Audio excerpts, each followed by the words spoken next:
Hello, I have an idea.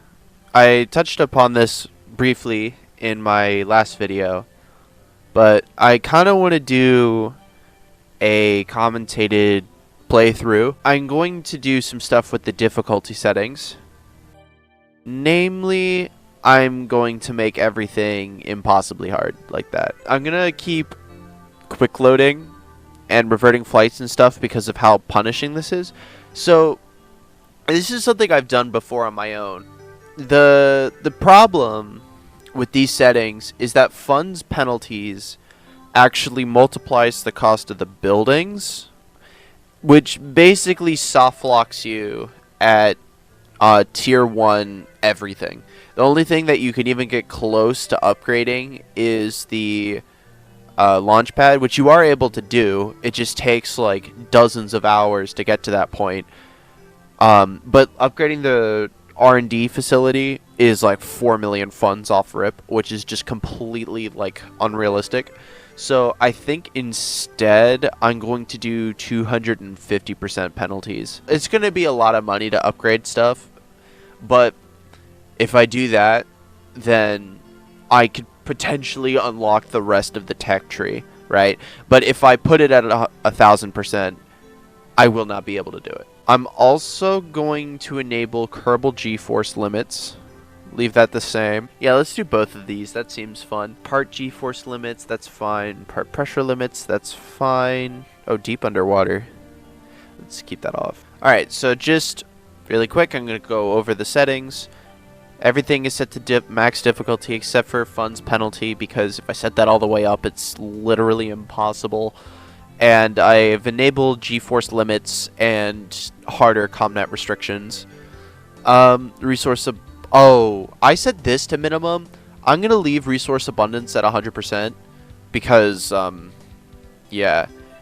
And I think all right, that's gonna be everything. I'm gonna give this a more fancy name. Career of Insanity, I guess. Alright, let's begin. Okay, so I just did like 3 different launches, and I managed to get to the point where I was able to unlock the first node in the R&D facility, and I found out that no entry purchases was on, and now I have to restart. So that sucked. I'm gonna make sure that there aren't any other things. I'm gonna turn off missing crews respawn. Comm network is fine. That's all fine. That's okay. Alright, accept. Alright, we're going to try this again. Alright, so definitely the first try. We do not have any funds, and we have 0 starting reputation. So the first thing that we need to do is get a couple of contracts going, gather scientific data from Kerbin, and escape the atmosphere, which gives us a decent amount of money. And our initial goal is just to collect money however we can, right? And launching means to actually blast off. We don't need either of those things. That'll save some cost. Add a structural piece to it. I'm not going to attach it to the node because otherwise it doesn't create enough drag. And then I'm going to add a parachute here. I'm going to rotate this thing so it produces a little more. The reason why I want drag is so that way I don't go too fast for the parachute. And then now we just need Bob Kerman, because what Bob is going to be able to do is renew the crew capsule for taking multiple crew reports, because we're going to do 3. We're going to do one while landed on the launch pad. We're going to do another one while flying, and then another one in the ocean. So here we go. We're going to do a crew report now. Going to go EVA. We can do an EVA report and then take this data and board. And so now when we launch, we can do another crew report. We're going to do it while flying over the ocean because we'll have plenty of opportunities to do it over the shores later. So here we go.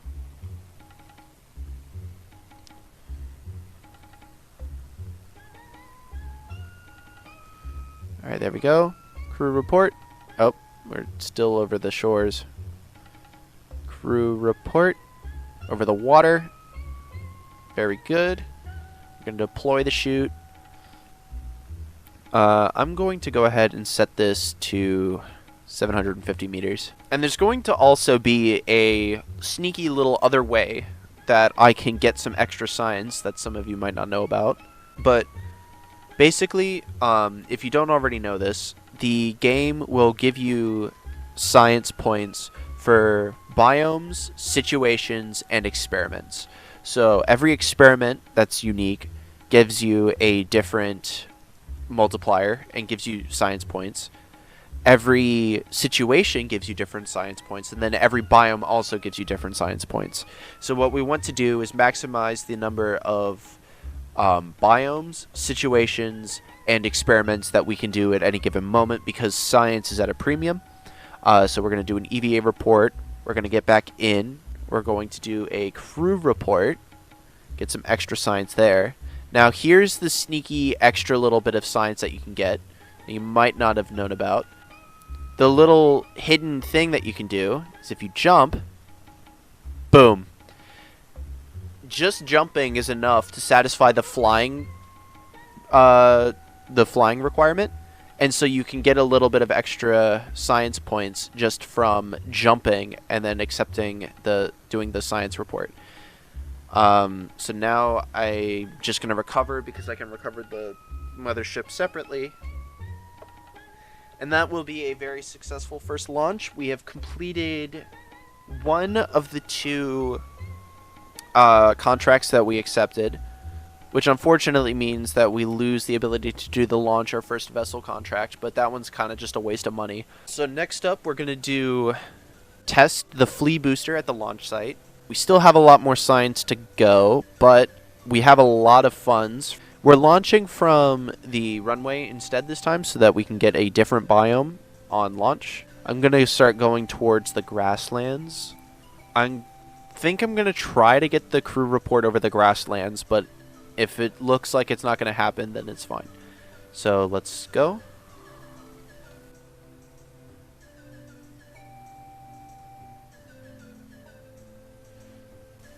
Are we over the grasslands? Yes. Observe the mystery goo. Flying at oh, that's way better. Give me that. Alright. Flying at Kerbin gives more science than flying over a specific biome, I'm pretty sure.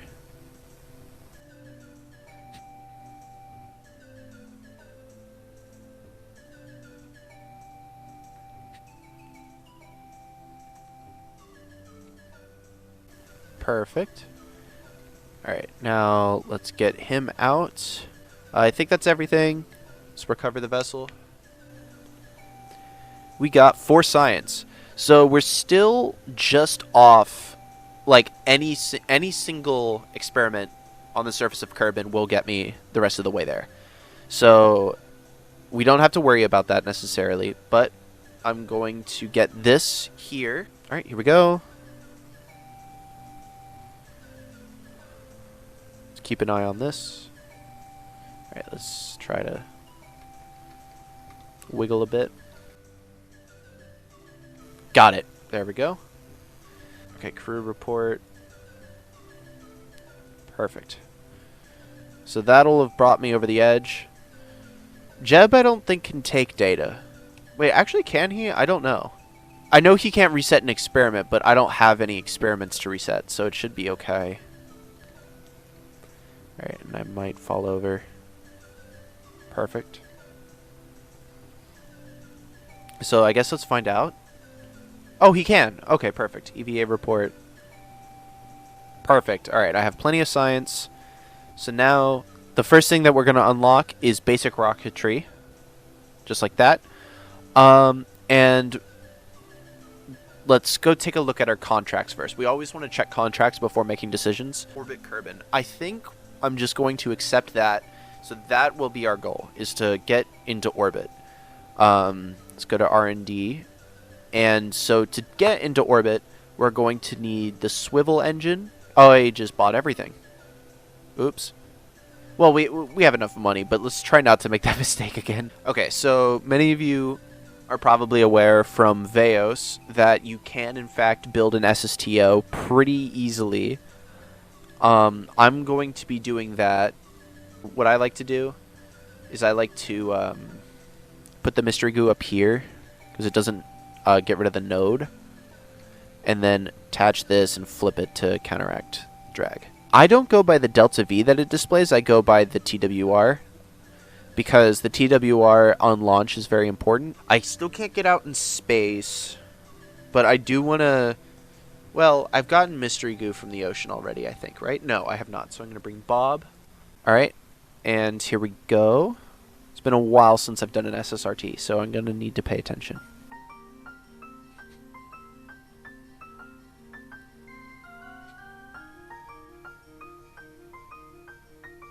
Let me turn on precise controls, just to make things nicer. This is something I did not know about until, like, last week. If you hit caps lock and you get those blue indicators on your, what is this called again? The display, no.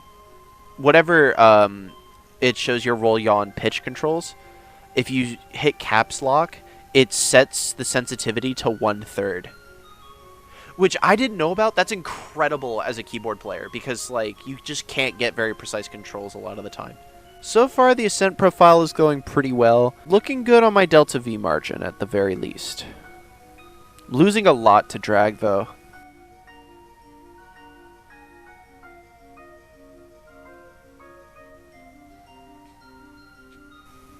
Yeah, we should be fine. There's no way we don't make orbit. It'll be okay.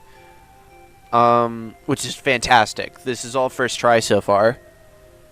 I wonder if I should, like, employ some kind of punishment for if I use a quick save, because it's not typically allowed in hard mode. But I'm allowing it because I'm playing on, like, extra hard mode. Trying to get into a nice low orbit.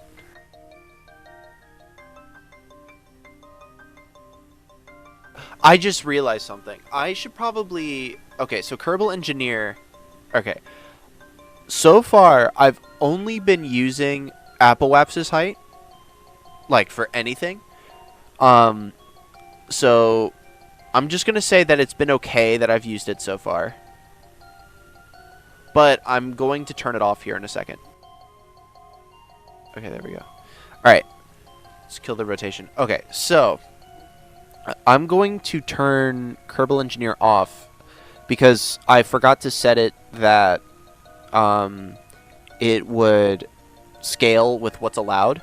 So Kerbal Engineer is going to remain off until later, but I do have access to apoapsis and periapsis in the bottom left here, so it's okay. Alright, so now I'm going to do crew report, 0.5 science for that, and mystery goo is going to be the big one. 1 whole science point. That's not a beautiful thing. I don't know what it is.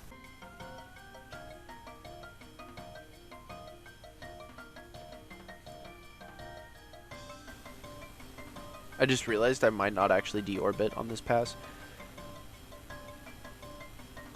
There. Now I will. 74 meters per second is fine. I think this thing gets down, like, with the oh, I need to set the parachute way higher. The parachute should get me to, like, 25 meters per second, maybe 30. 25 to 35, I think, is about what it does. I better not land on land. Okay, that's pretty thin. If I angle down, I should produce some lift. Alright, we're good. What blew up? Shit! How did that blow up? Okay, well, Bob's not dead. That really sucks, though. That was a lot of money and a lot of science. It's okay, though. I don't think I need this to be 5,000. I'm going to do 2,000.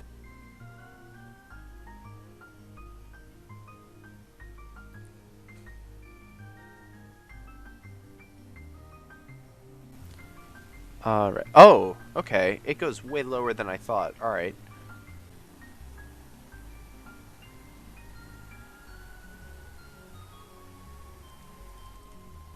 Cool. Alright. I didn't want to risk it tipping over, so I just recovered as soon as I could. Now let's see how we did.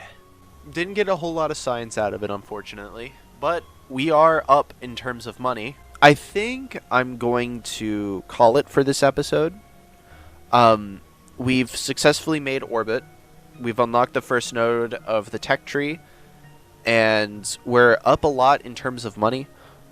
Next time is just going to be more science, more contracts, and potentially a flyby of the month. I don't think we're going to land on it, but we're going to go somewhere other than LKO pretty soon. I hope you all like this as a concept, and I hope you all are excited as I am to embark on this journey of ridiculously difficult career mode, because, man, just turning up the difficulty sliders as high as you can and just playing through it just is so much more fun than normal career mode. So, alright, that's it from me. See ya. Hello everyone, we're back with another episode of the maximum difficulty career mode playthrough. Today the goal is going to be just to get more science, more funds, and potentially go visit somewhere interesting. Before I get started, I need to set a goal, and I think that goal should be to get Engineering 101, because that will give us access to the thermometer, and the thermometer will give us the opportunity to collect a lot more science, especially from places that we've already been and places that we're going to be going to. So we just need 0.1 more science, so we'll just get started, I guess, with getting Bob out on the runway. I believe the closest thing to me right now is going to be the administration building.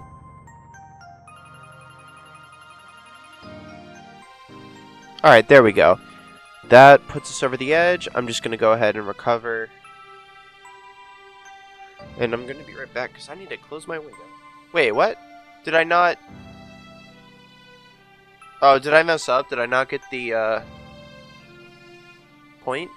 Oh, well, the gangway, I think, has one, and that's going to be quicker to get to because, oh my god, that's so annoying that they didn't get the science point? Oh, man.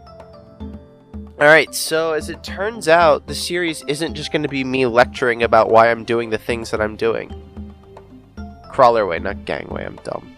Okay. I love to imagine that they sent the crawler out for just the command pod. It's pretty funny. Alright. I think I should get the science points this time. I don't remember if I, like, just recycled the science experiment or if I genuinely just... I don't know what happened. Oh, there we go. Alright. So... that gets us our Engineering 101. For now, all we want from this is the decoupler and the thermometer. We don't need the comm stuff yet, so we're not going to waste money on that. So we really don't have a whole lot of options available to us at the moment. So I think, what is this? Fly by the Mun? I don't think I'm ready to do that necessarily. So I'm going to test this, and we're going to also get this contract. I just checked the tracking station. This one is closest, and it's below, so we should be able to get a decent amount of funds for that. And then I'm just going to do that. So when I decouple it, it's not going to go anywhere. Oh, and let's bring some thermometers, because we should get some science points. Alright, the navigation has been set, and let's go ahead and log temperature. Alright, that's cool. 0.2 again, but that's definitely good. Alright, so let's go. We're going due north here. Throttle back. That's way too much. Okay, not quite due north. We're going a little bit west. I don't remember. It doesn't matter. Okay, oh, log over the shores. And then we're going to log over the ocean. No, I'm definitely not over the shore. I'm not over the shores. What are you talking about?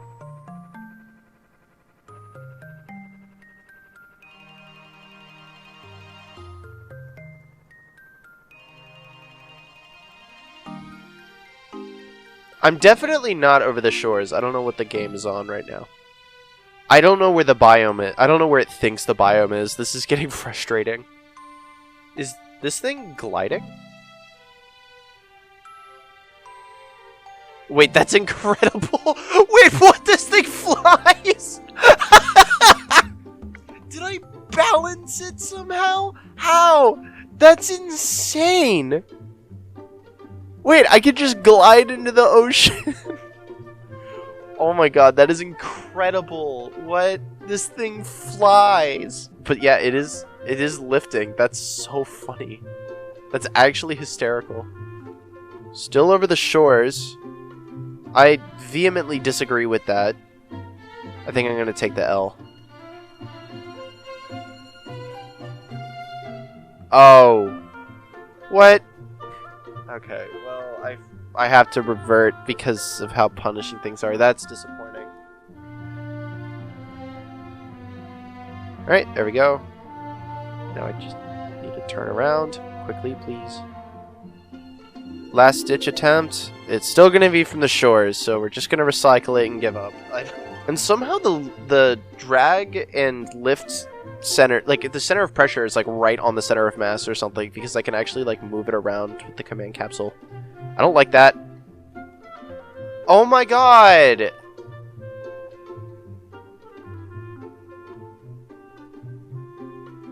Actually, wait, I just had an idea. What if I fly over the grasslands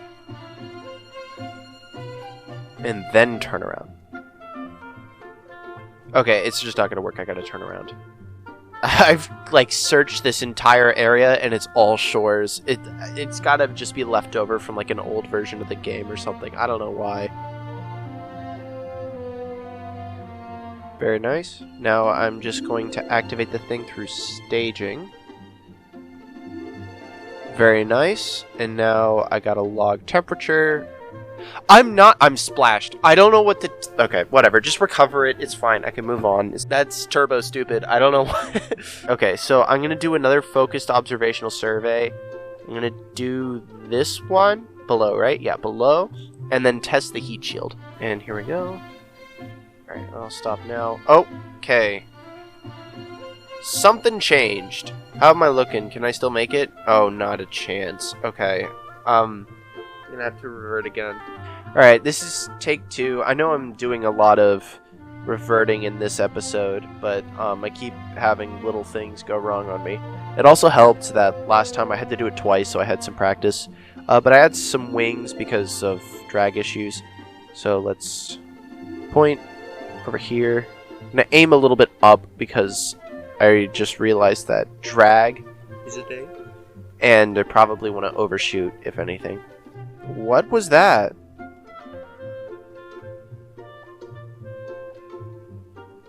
What? Why did that happen? What was that noise? Oh, I fucked up. I just fucked up big time. Oh no.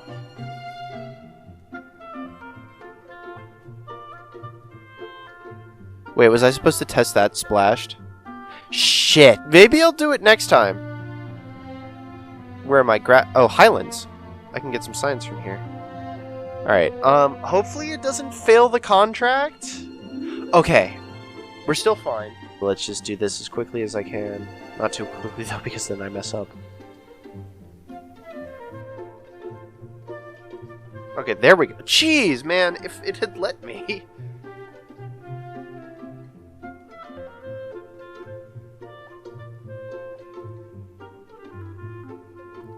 Alright, that's all done. Now I just gotta check something really quick.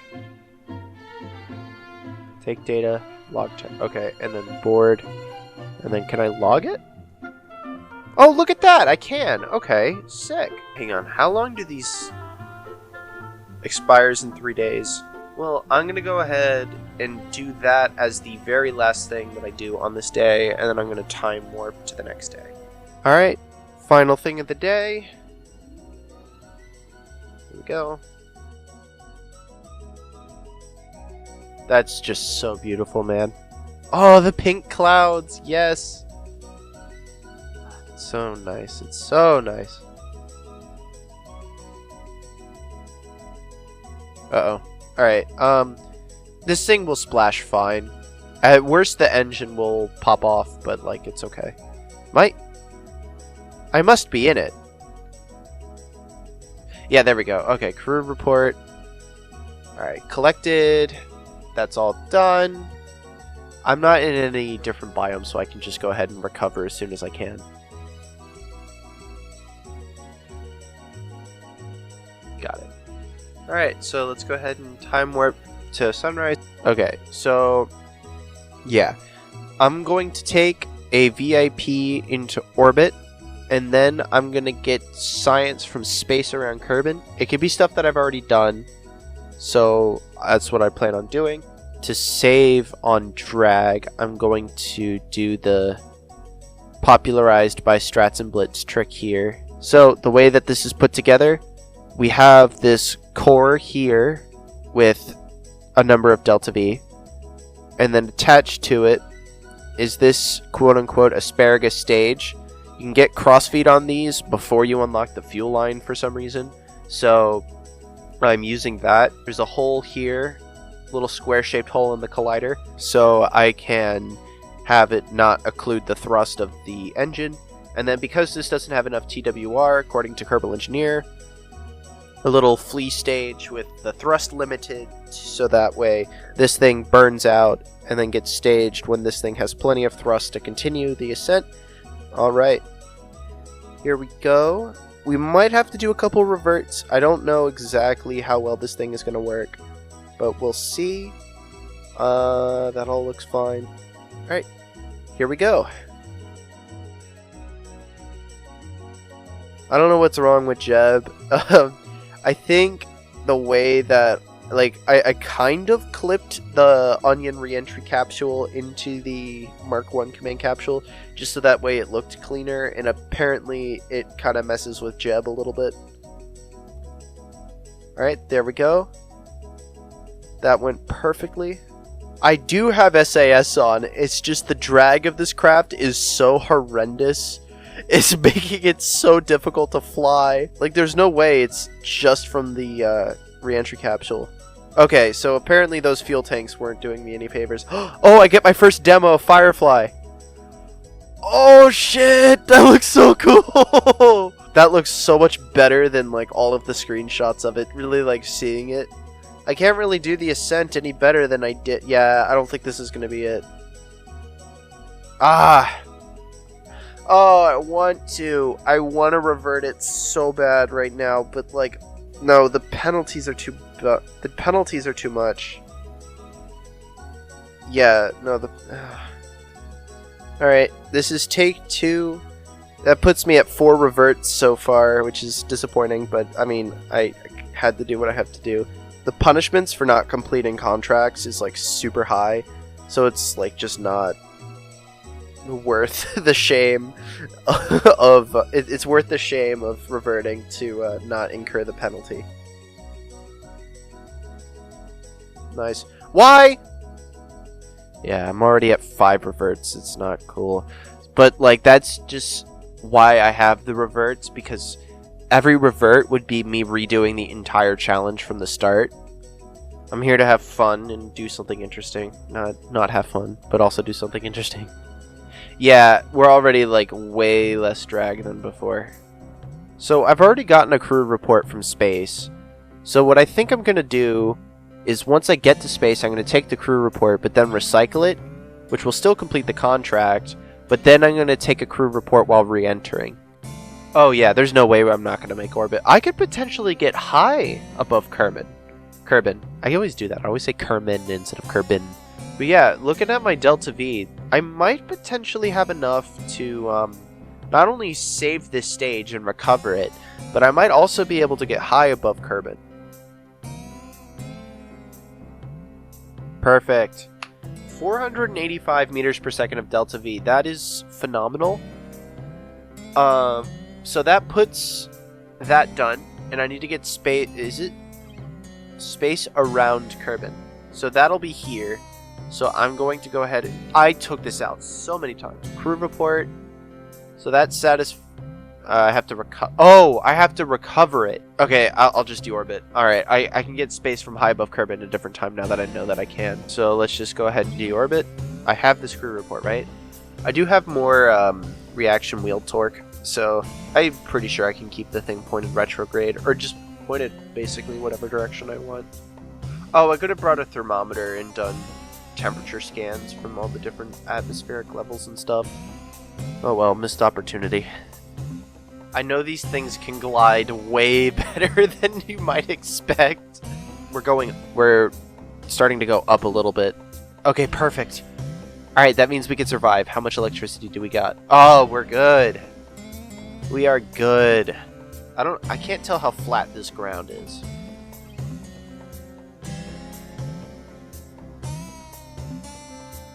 Not that flat. Okay. We saved the important part. We lost a fuel tank and a decoupler in the process, but it's okay.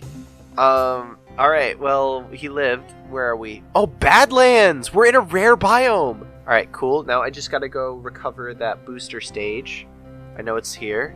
Nice. Recover. Boom. I think the last thing that I want to do for this episode, I don't know how long this is going to be, but I'm going to do one more thing. And I'm just going to do this flyby of the month. Alright, so there's not really anything to talk about, so let's just go for it.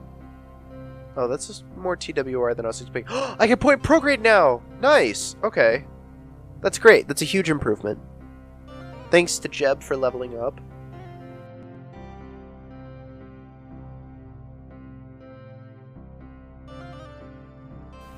Okay, let's point prograde. Should be good from now on. Cool.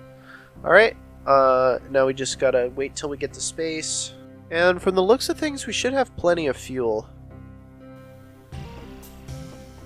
Alright, orbit. Alright, so now let's find the mud. We don't want a very big flyby, so I'm going to aim to I'm going to drop a quick save just in case something goes catastrophically wrong. I'm not going to make any more. Alright, and here we go. Oh wait, why is Kerbal Engineer there? I just realized I was looking at it. Alright, stop. Apoapsis. Let's aim for about 10. Yeah, that should get an encounter. Here we go. Sweet! Alright, we got it! Haha! We've encountered the mud, so let's go ahead and do some science. 2 whole science points. We are in the money. Beautiful. Beautiful, beautiful, beautiful. Alright, so now we're high above Kerbin. We still have one more temperature report left. This actually went a little bit better than I was expecting, because I was thinking it was going to fling me away. It flung me closer, so I don't have to spend that much. Let's do 50. Oh, and I could just point retrograde. That's nice. If I have to do multiple passes, then that's fine. I'm traumatized from the great mystery goo explosion center of last episode. Got some heat, but not much. Can I do this? Oh, the mystery goo isn't even getting warm. Huh. Okay. Well,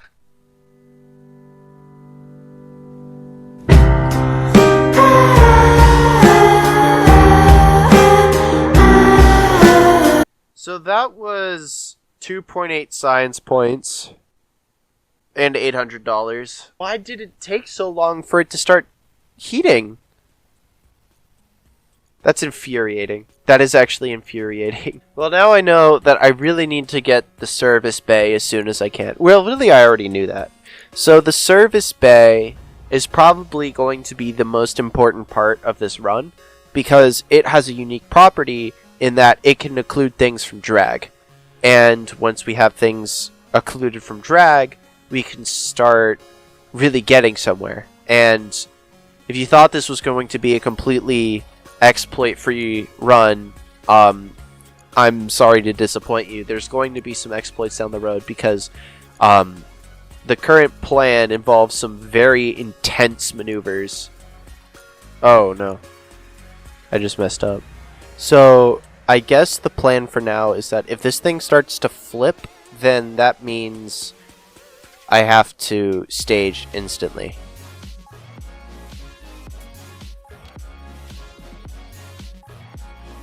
That looks so cool, man. Alright, we're slowing down.